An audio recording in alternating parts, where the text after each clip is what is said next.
जैसा कि हमने पिछली बार चर्चा की थी कि यहाँ से आगे के सत्रों में अब हम न केवल उन सारे आधारभूत तथ्यों और सिद्धांतों को विस्तार से जानेंगे जो एक आदर्श परमार्थी जीवन के लिए जरूरी हैं, बल्कि उसके साथ ही हम उस खास जीवन पद्धति को भी गहराई से समझने की कोशिश करेंगे, जिसको अपनाए बिना आध्यात्म के मार्ग पर चलने की कल्पना भी नहीं की जा सकती। पैदा होने के बाद से जैसे जैसे हम होश संभालते जाते हैं, वैसे वैसे कुछ समय के लिए जिंदगी में हमारे सामने दो रास्तों का विकल्प जरूर होता है। पहला दुनियादारी का और दूसरा परमार्थ का। लेकिन हम में से ज्यादातर लोगों की जिंदगी में पहले तो परमार्थ का विकल्प सामने ही नहीं आने दिया जाता, और अगर आ भी गया तो उसे इतनी तरकीब से हमारे नजरों के सामने से गुजार दिया जाता है कि परमार्थ भी जीवन का कोई रास्ता हो सकता है, ऐसा उस ओर ध्यान ही नहीं जा पाता। और अगर गलती से कभी उस ओर ध्यान चला भी गया तो वह हमें खुद को ही इतना सकरा, नीरस और निरर्थक दिखाई देता है कि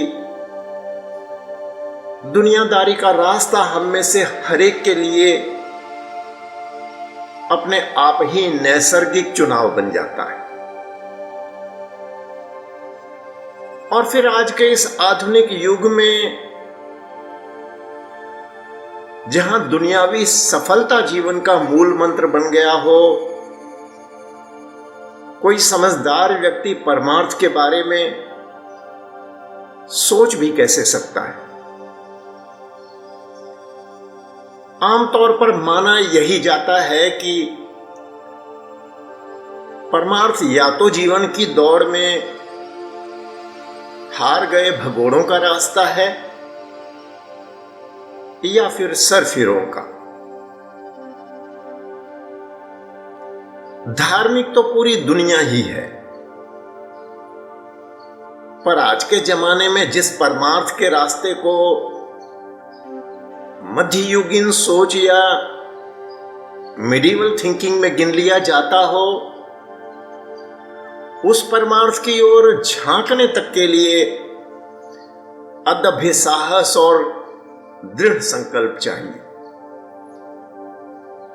परमार्थ का रुख करने वाले गिनती के ही हुआ करते हैं। जिंदगी से हारे हुए व्यक्ति के लिए परमार्थ का रास्ता अपना लेना कठिन नहीं है,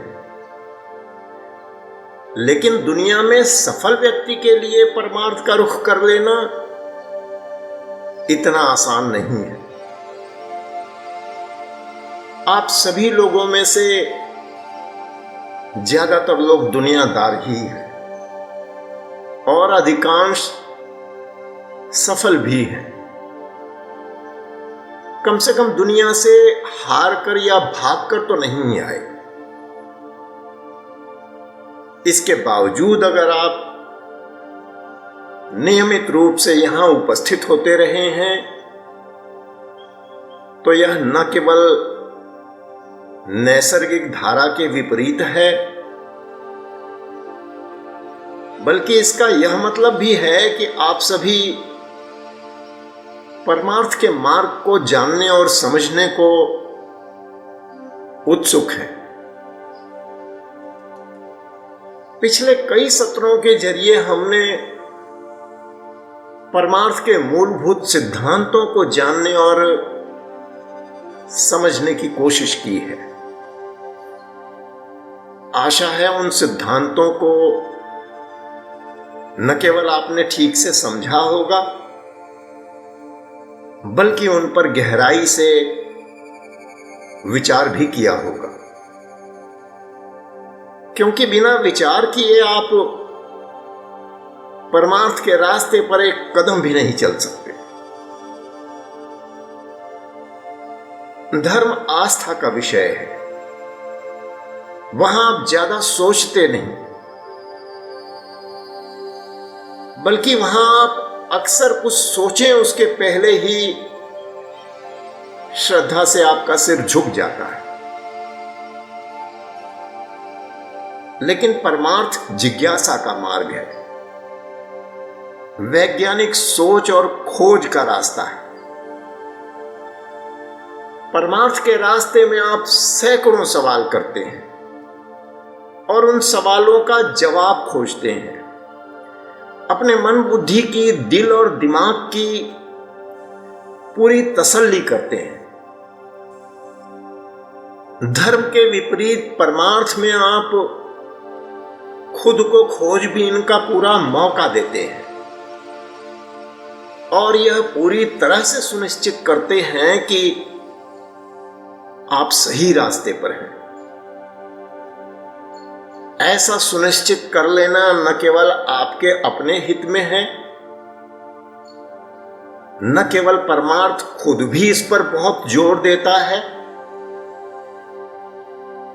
बल्कि परमार्थ पर चलने की यह पूर्व शर्त भी है। क्योंकि मन बुद्धि और दिलो दिमाग की पूरी तसल्ली हुए बिना परमार्थ के रास्ते पर चलने में खतरा दोहरा है। पहला खतरा यह है कि आंख मूंद कर अपनाए जाने पर परमार्थ भी आपके लिए आपके पैदाइशी धर्म की तरह ही सिर्फ एक और दूसरा धर्म बनकर रह जाएगा, जहां आप जो भी करेंगे वह सिर्फ एक रीति रिवाज और कर्म कांड से अधिक और कुछ नहीं होगा। आप मूर्तियों से निकलकर व्यक्तियों और उनके चित्रों में उलझ जाएंगे। आप खुद अपनी और दुनिया की नजर में बहुत बड़े परमार्थी जरूर बन जाएंगे, पर भीतर से पूरी तरह से खाली होंगे। परमार्थ आपके जीवन को बाहर से आच्छादित तो कर लेगा, चौतरफा घेर तो लेगा, पर भीतर जरा सा भी नहीं उतर पाएगा। जीवन सिर्फ एक ढोंग और पाखंड बनकर रह जाएगा। धर्म नाम के आम से टपकेंगे, परमार्थ के बबुल में अटक जाएंगे। इसलिए परमार्थ के रास्ते पर आंख खोलकर और पूरे होश हवास में चलना बेहद जरूरी है। दूसरा खतरा यह है कि जब तक आपकी परमार्थ की नींव मजबूत नहीं होगी, तब तक आप परमार्थ में एक कदम भी आगे नहीं बढ़ा सकेंगे। आप बार बार शंकाओं और कुशंकाओं के शिकार होंगे। रुक रुक कर बार बार अपने आप से पूछेंगे कि कहीं मैं गलत रास्ते पर तो नहीं हूं, कहीं मैं अपना कीमती समय तो बर्बाद नहीं कर रहा। तो अधिक अच्छा होगा कि धैर्यपूर्वक थोड़ा समय देकर सबसे पहले परमार्थ की नींव मजबूत की जाए। जैसा कि हम सब जानते हैं कि सारा परमार्थ सिर्फ इस एक परिकल्पना पर टिका है कि यह दुनिया लावारिस नहीं है, इसको बनाने वाला कोई न कोई जरूर है। परिकल्पना इसलिए कह रहा हूं क्योंकि शुरुआत तो परिकल्पना से, हाइपोथेसिस से ही हो सकती है। पिछले कई सत्रों में हमने यह समझने की कोशिश की है कि कैसे और क्यों ऐसी और इस जैसी कोई दुनिया, ऐसी अद्भुत रचना, ऐसा चमत्कार बिना किसी अव्वल दर्जे के दिमाग के, बिना किसी मास्टरमाइंड के बनाए हुए खाके और डिजाइन के अपने आप नहीं बन सकती। ऐसी अनोखी और अनूठी रचना किसी संयोग का परिणाम नहीं हो सकती। हमने मोटर कार, हवाई जहाज, कंप्यूटर और मोबाइल फोन के उदाहरण और उनकी मानवीय शरीर से तुलना करके भी यह समझने की कोशिश की कि अगर ये सब अचानक अपने आप सिर्फ बिजली कड़कने भर से नहीं बन सकते या फिर सीधे आसमान से नहीं टपक पड़ते, तो मानव शरीर या फिर यह रचना किसी अकस्मात का परिणाम कैसे हो सकती है? क्या अकस्मात भी इतना सोचा समझा, इतना योजनाबद्ध, इतना वेल प्लान्ड और इतना बुद्धिमत्तापूर्ण, इतना इंटेलिजेंट हुआ करता है? कितने आश्चर्य की बात है कि जिस चंद्रमा और दूसरे ग्रहों पर अपने अंतरिक्ष यान भेजने के लिए हमें अति उन्नत विज्ञान की आवश्यकता है, जहां कई दशकों की निरंतर तैयारी के बाद किसी मिशन को भेजना संभव हो पाता है, जहां एक सेकंड के 1000वें हिस्से की गणना में भूल या फिर यान के किसी एक हिस्से में 1 मिलीमीटर के 1000वें हिस्से से भी छोटी दरार का रह जाना तक मिशन के फेल हो जाने का कारण बन जाता है।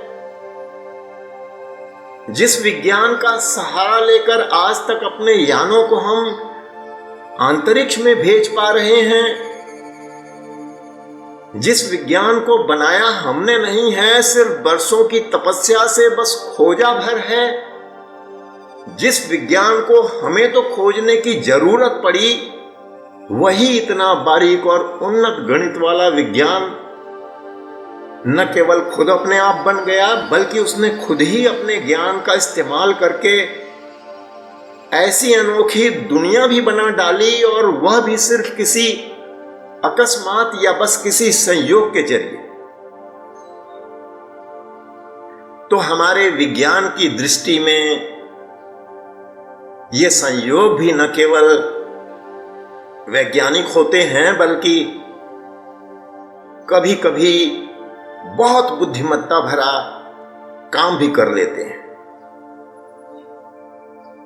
हम में से कई लोगों का अनुभव है कि जीवन में हम में से कईयों के साथ कई बार ऐसा घट जाता है कि जीवन के एक खास कालखंड में कुछ खास तरह की घटनाएं एक साथ इस तरह घटित हो जाती हैं जिन्हें चाह कर भी यह मानने का दिल नहीं करता कि यह सब सिर्फ एक संयोग हो सकता है। कोई प्रकट प्रमाण तो नहीं होता, लेकिन निरंतर ऐसा महसूस होता रहता है कि इन सभी घटनाओं के पीछे जरूर कोई दैवी शक्ति काम कर रही है। तो यदि जीवन में हम परमार्थ के रास्ते पर एक कदम भी आगे बढ़ाना चाहते हैं तो जरूरी है कि सबसे पहले हम इस निष्कर्ष पर पहुंचें कि यह दुनिया लावारिस नहीं है। हमें एकांत में अपने आप के साथ बैठना है, पक्ष और विपक्ष के सारे तर्कों पर गहराई से विचार करना है। यदि मन में कुछ सवाल रह गए हों तो उनका जवाब भी तलाशना है और शेष रह गई शंकाओं का समाधान खोजकर अपने मन की पूरी तसल्ली करने के बाद ही कोई कदम आगे बढ़ाना है। और यदि सारी खोजबीन के बाद भी उत्तर सकारात्मक नहीं आता, शंकाओं का समाधान नहीं हो पाता, तो सिर्फ लकीर का फकीर बनकर यारों दोस्तों के बहकावे में आकर या फिर दूसरों की देखा देखी नहीं कूद जाना। इससे फायदा कुछ नहीं होगा, नुकसान ही अधिक होगा। परमार्थ को अपनाने का फैसला हर एक का अपना है, निजी है, व्यक्तिगत है।